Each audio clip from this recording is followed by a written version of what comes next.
Hello and welcome to another exciting episode on your go-to sports hangout. I'm Dip Dipianco. And I'm Sam Corrales. We've got UAAP men's basketball, but first, we check in on the latest from our national athletes. This is Starting Lineup.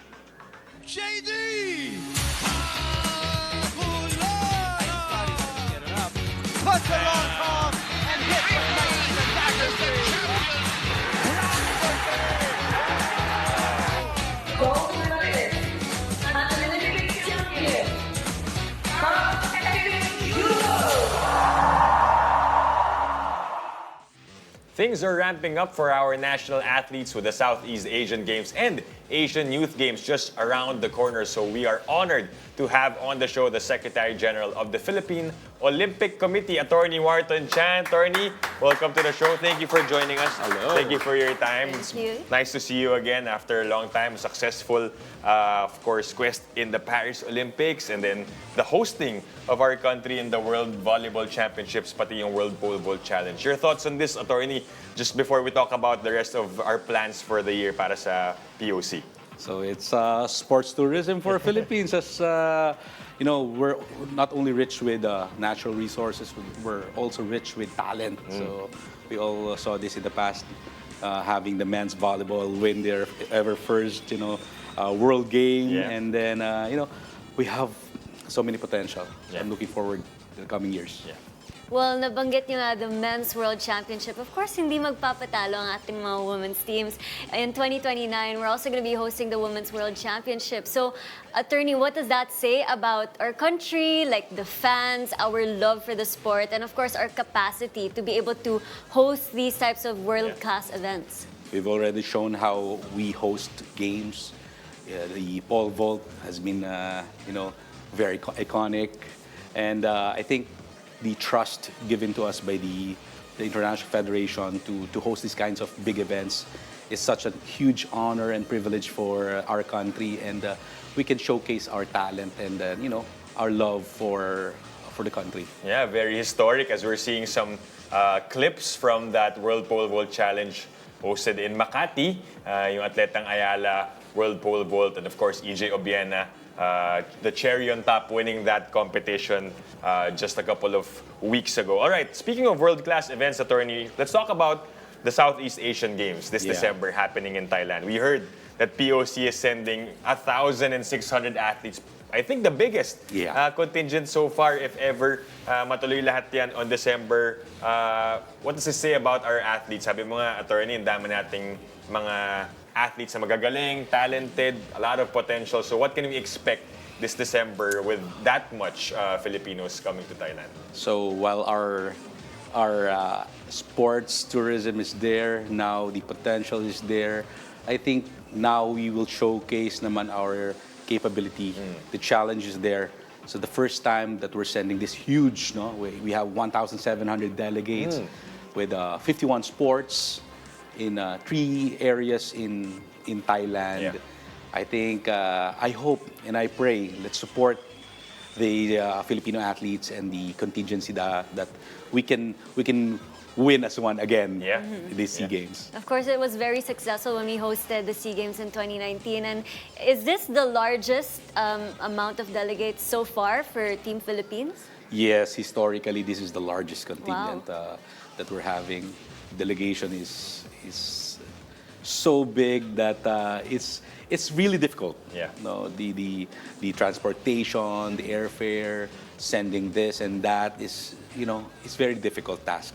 But of course, with the help of all the people around us, the Philippine Olympic has been like the foundation to do this. Luckily we have you guys. Kaya yun, Attorney, you're such a huge part of as to why these athletes become successful as well and win their competition. Speaking of, bago pa yung SEA Games yan in December 19 to 20, meron pa mga unang lilipad for the Asian Youth Games this October 22 to 31 in Bahrain. And you're sending 140 athletes as well competing. What are our chances? I heard from Gong Bambol na maganda yung chance ng ating mga athletes to win medals in that competition. Yeah. So we're sending more than 200 delegates here, around more than 18 sports. We have, really good youth athletes. the grassroots program recently has been developed very, very well by our local government units. Our NSA has been providing efficient and enough technical context with the sports, with the growing of the sports. Andyan, ang dami yung golf natin, yung MMA. Ang dami po nating potential and looking forward with the Asian youth. Recently, with the World Games, ang ganda na pinakita natin. And definitely in Bahrain, this will be another historical moment. It's been a while, Sam. I heard the last time we had that Asian Youth Games was back in 2013. So I'm sure people have been waiting for their turn to play in those games. And Dip, we're going to hear from them in just a bit later on in Yeah. the show. We'll hear from all of these, grassroots athletes later on. But let's talk about something close to your heart, attorney. The kickboxing team. This 2025, there's also going to be a big event for them. So how excited for you for the kickboxing team? Well, they are part of my, sports life. Kickboxing has been there with me all the way. So, looking forward the SEA Games. I think, I hope we'll be sending new athletes. Yeah. Wow. So there's a new, exciting. different events right now. So bago to. I hope, and I pray na they will be very successful in their respective fields. And there's a 2025 World Championship happening as well in November, di ba, sa Abu Dhabi. So Yes. that's something to look forward to. Attorney Wharton, maraming salamat for your Yes. time. We wish you the best of luck. A lot of exciting things happening for our country and for our national athletes. So thank you for all your help.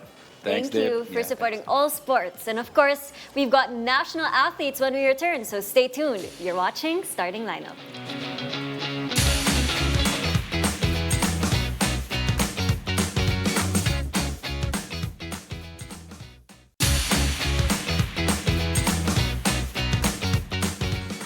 Welcome back to Starting Lineup. Before we enter SEA Games season, we've got the Asian Youth Games in just a couple of days. We're excited to welcome on the show 4 of our national athletes on their way to Bahrain. We've got Harlyn Serneche and Jai Adrao for volleyball, and Travis and Charlie Ratcliff for mixed martial arts. Guys, welcome to the show. Well, thank you so much for being here on the show. I know sobrang busy na kayo with your final preps or training, right, for your competition. But first, Harlyn, you are our flag bearer, right, for Team Philippines. So can you tell us how this feels for you na you're going to represent the country in the Youth Games after a long wait?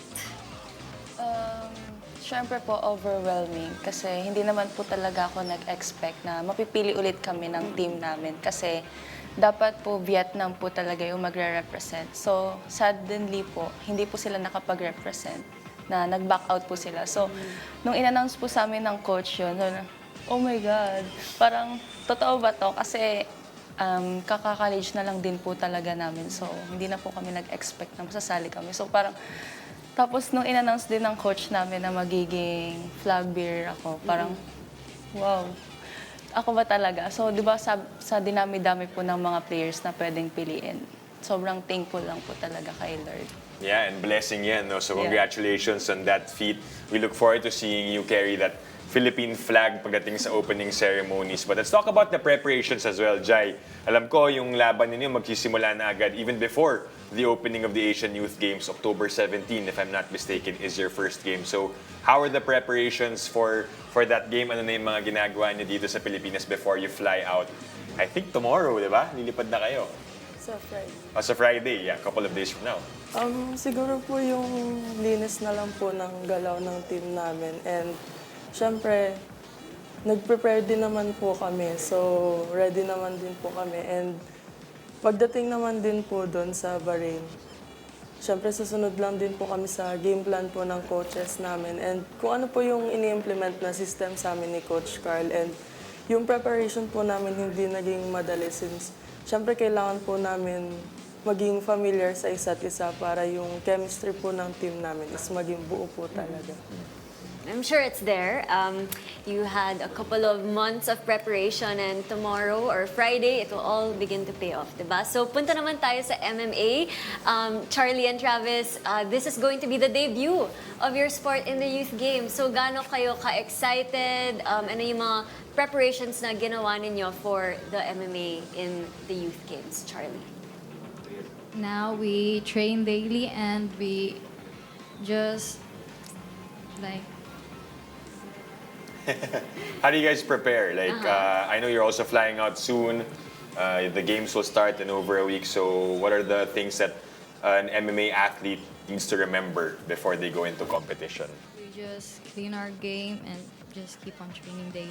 Yeah, we're actually curious, Sam and I. Yun, we have to be careful with what we say kasi MMA yung mga yan, Sam. So, anytime pwede tayong i-take down, Travis. Kwento mo sa amin, tell us about how you started in the sport. Because it's not usual, especially for teenagers, diba, to get into this type of sport. So, can you tell us the story of how you got into it, who inspired you, or what led you to trying out MMA, and then eventually representing the country in the international stage? So our first sport was jiu-jitsu. Yeah. Me and my siblings started when I was 8 years old and she was 7. And the way that we proceed to MMA was we started first at jiu-jitsu, then practice striking in our hometown. Yeah. So In Negros. in Negros, yes, in Negros, with my coach Tanila Pusaga. Yeah. And then that started our MMA debut, and I think August, August we started our MMA international match in Bahrain. Yeah. So this upcoming October, we hope me and my siblings could win again for the Philippines. You guys will. We're claiming that and we're cheering for you Claiming guys. How did it feel like to transition from BJJ to MMA? Did that help you in your sport? It was actually much more easier because BJJ is much more excels in terms of grappling. So in MMA, we just practice more on striking and then implementing our techniques in grappling. So. Yeah, we're seeing some pictures a while ago, some videos of you guys doing all those moves inside the ring. Definitely exciting to watch. Balikan natin yung volleyball, Sam. No? Harlyn, you've done some preparations as well. You've played professional teams who are in the PVL. Nag-scrimmage kayo, nag-tune-up kayo. Kwento mo naman sa amin yung experience. I'm sure it feels surreal din being with your idols, your ates, tapos nakakalaban mo sila to prepare for the Asian Youth Games. Siguro po yung naging journey namin nun sa mga tune-ups namin with Ates. Parang hindi na importante sa amin kung ano yung magiging result. Parang nagpo-focus kami kung ano pa dapat yung linisin namin sa mga galaw namin. So parang wag tayong ma-starstruck sa mga Ates. Ganun, Pero okay lang, normal lang. sinasabi ko talaga sa kanila kasi baka mawala yung laro natin. So parang do our best lang. Parang ganun. Tapos parang syempre, sobrang saya namin pag nakaka-sets kami sa kanila. Syempre, PVL team. Tapos, kami na mga bata pa lang nakaka-achieve kami ng mga ganun. Yeah. So, parang, okay, parang may potential naman siguro yung team namin pagdating namin sa Bahrain. Kasi, it's not about winning lang naman, di ba? Yeah. Parang, it's about learn from others, growing as an athlete, and represent the country with pride. Jai, ano yung mga natutunan mo from those tune-up games? Meron bang advice na binigay sa'yo yung mga, I guess, ates? Of course, kalaban niyo sila, right? Very competitive, but were they giving you advice about representing the national team? Hindi po siya galing sa Ates, pero kay Coach De Brito po. Kay Coach Jorge, yeah. Yes po. Sinasabi niya po sa amin na, syempre, if may goal po kami na gustong marating, so sa amin po yun magsa-start kung paano po namin siya i-work up. And parang, syempre po, na-inspire po kami kasi women's team po yung hinahandle niya and nilook forward niya po kami na maglaro po sa seniors team. And yung mga experience daw po na yun is, syempre, magagamit po namin sa mga teams po namin pagbalik po sa Philippines. Yeah, and I'm sure he will keep an eye on you ladies pagdating niya sa Bahrain, no, also for the future. Charlie, maybe not a lot of people know, but your coach right now in your sport is your mom, Mami Aisa, diba? So can you tell us about your dynamic? Of course, it's not often that we see a parent-child relationship na coach mo rin siya in a sport. Of course, our parents are our first coaches, teachers, diba? But ito, in the actual sport, siya yung mismong coach mo. So can you tell us more about this? She is my coach, and we have connection too, and it's comfortable that she's my mother and my coach also for him.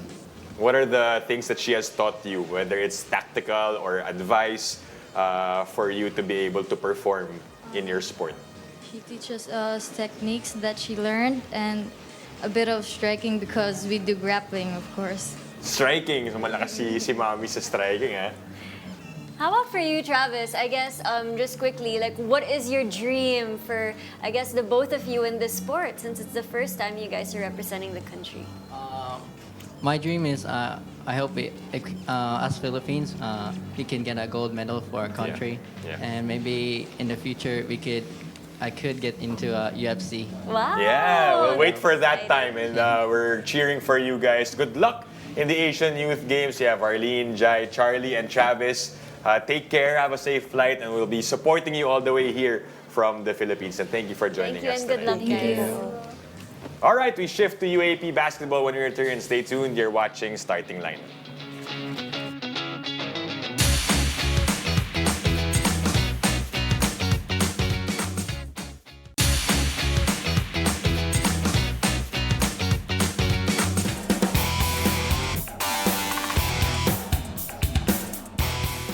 Welcome back to Starting Lineup. We're nearing the end of the first round for UAAP basketball. So we've got UAAP legend and basketball analyst Isaac Go to drop his early standouts. Yes, you heard that right. Legend! Grabe yung mga writers. Legend yan kasi legend start here sa UAAP, di ba? So natural yan. Dahil nabanggit ko ngayon the last broadcast, ikaw lang yung nakagawa nung standing up. Nakaupo na shot eh. So that makes you a legend right away, Isaac. But there are names that have come out in the UAAP Season 88 men's basketball that are making noise, right? But what's your criteria para sa mga nilista mong pangalan dito sa show tonight? I think the easiest would have been to name the guys that we knew coming into this year were gonna explode. Guys like Manny Ladi, Mike Phillips, Fortsky Padragao, Nick Caballero. Expected eh. So for me, yes, they've had put on big performances. They've really stepped up. But parang di na ako surprised eh. So I Yeah. wanted to shine the spotlight naman on the other players that parang more or less people maybe did not expect Yeah. or there were questions about their games and they have, I think, proved the doubters wrong. Hey, that's coming from a legend right there. So for Ateneo, let's start it off with your alma mater. We have Dom Escobar. I think that coming to the season, I think the highlight was really on Manny Ladi being the one and done that people expected to take charge. But after that first game against FU, people now know who Dom Escobar was. Came into the game, really provided rebounding, shot creation, averaging 10.5 points, 8 rebounds. Capped off with the 13 and 20 rebound game against UST. But he's really the guy, the stabilizer of this team. And again, he's proved a lot this year. Yeah, the one and done who's also been trending on social media for various reasons, whether it's basketball related or because of his looks or how he is on court, yung aura niya, diba? But he's proving a point that he's making the most of his year in Ateneo. Yeah, and of course that people who were, again, after the season Ateneo had last year, parang people had questions coming to this year. Yes, another year of Jared Bahay. Maybe we get a new FSA come in. But I think it was really on Manny Ladi. Everyone was hyped on this guy that he's going to Yeah. be good. But Dom Escobar providing the stability Yeah. in these last few games, and as you said, he's trending for more than one reason, but all Yeah. of them Yeah. which are good. Yeah. Well, speaking of stability, one guy who's keeping it cool for LaSalle, of course, is Jacob Cortez. Definitely, and again, there are questions where coming from San Beda, as an undersized 2 guard, how he was going to fit in with Kian Baclan and the other LaSalle guards. But he's proven that he has the ability to score. I've covered his games. He's averaging 15 points, but really the way he gets it, you hear oohs and ahs from the crowd when he gets into his bag. And as he said, he lives up to his name, the Cool Cub.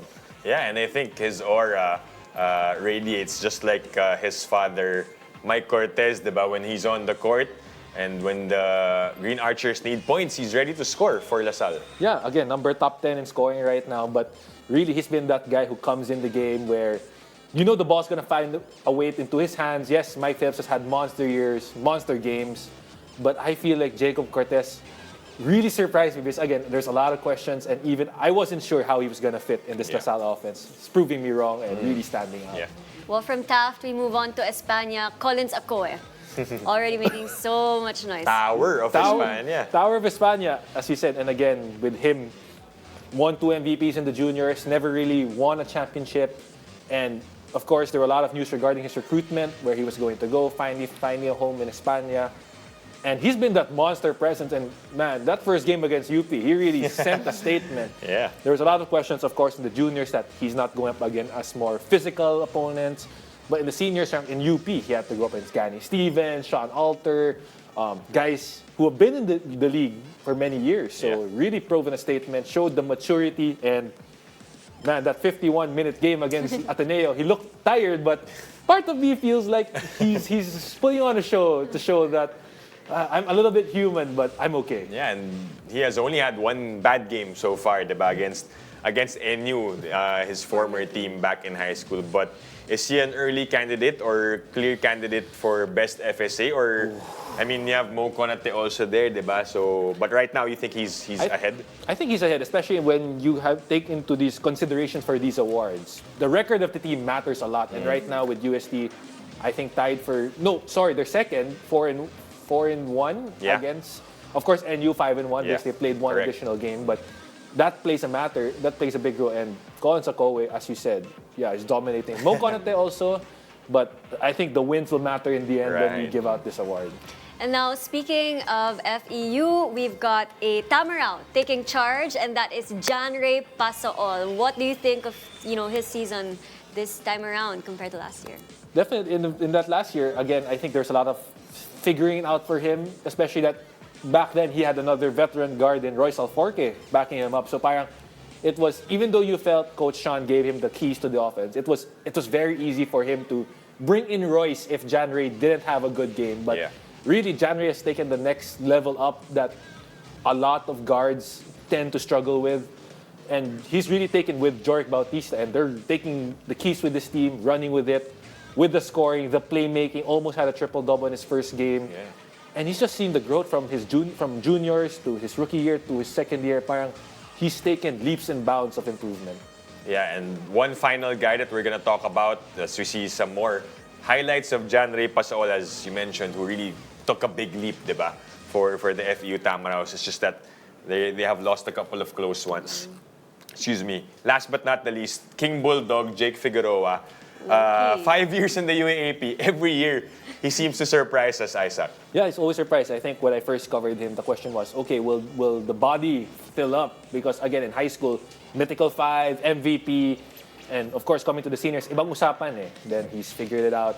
He's added the jump. Then the next year, was the jump shot gonna fall? Yeah. Was he gonna add the playmaking? Was he gonna add more? And every year, he just answers and gives more to what is asked of him. So come crunch time, Final Four, are we expecting NU to be, you think, having a twice to beat advantage? Is it too early to say because of Jake Figueroa and the way he's playing right now? Again, as we always say in the coverage, Coach Jeff Napa does not want to talk about those kinds of things. He wants to fly under the radar, be the underdogs, but tough to be underdogs when you're number one. Yeah. But yes, I think with the way Jake Figueroa was playing and with the whole NU squad, they might keep it. I think right now they have a legitimate shot. And of course, maybe Jake Figueroa finally gets the Mythical 5 award that has eluded him, I think, since his junior year. Right, so let's pretend that last part of the conversation did not happen. Hindi narinig yan ni Coach Jeff. Isaac, thank you for helping us out, break down these iconic guys to start season 88. And we have one more round to go, right? Yeah, round 2 after one final week in our men's basketball. We shall see you then. So thank you for joining us. I'm Sam Corrales. And I'm Dip Dipianco, and this is Starting Lineup.